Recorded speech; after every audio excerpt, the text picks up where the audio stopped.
है। हालेलुया। ये जो विरोध छोटा मोटा आप देखते हो, ये विरोध थोड़ी है, ये तो आपको ऊपर ले जाने की परमेश्वर की प्लानिंग है। ये विरोध नहीं है, इसे विरोध मत समझो, ये तो ब्लेसिंग है आपके लिए। लेकिन कठिन समय आ रहे हैं।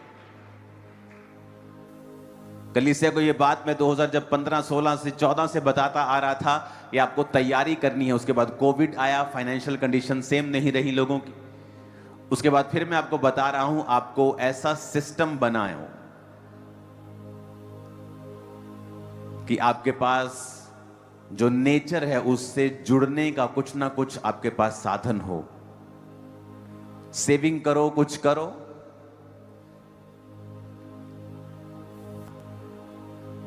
सब्जियां लगाना सीखो अपनी छतों के ऊपर, अगर जगह नहीं है तो। मैं आपको सच कह रहा हूं, आप फ्यूचर में आपको मालूम होगा कि मैं ये क्यों कह रहा हूं आपको। चीजें सेम नहीं होंगी पूरे वर्ल्ड में, और हमें प्रार्थनाओं में रहना है, और परमेश्वर हमारे साथ है, यह गारंटी है। हालेलुया।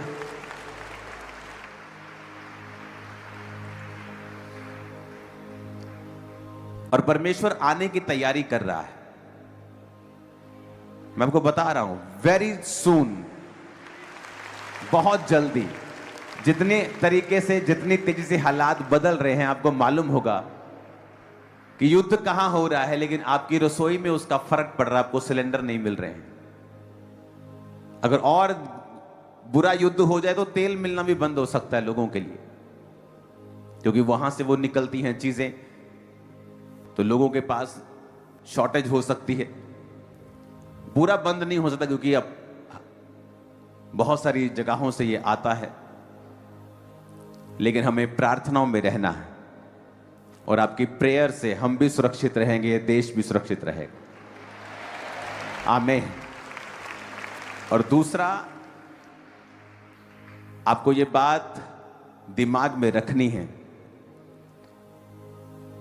कि आपको फ्यूचर के लिए रेडी रहना है। जो आपके लिए भविष्यवाणियां की गई पिछले सालों में, उनको चेक करो, अपनी लाइफ को उनके अनुसार बनाना शुरू करो।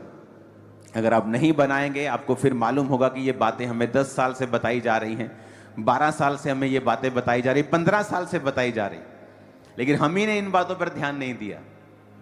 हमें तो वो बोल रहे थे सारी चीजें। हालेलुया। मेरा बिलीव है कि आज जो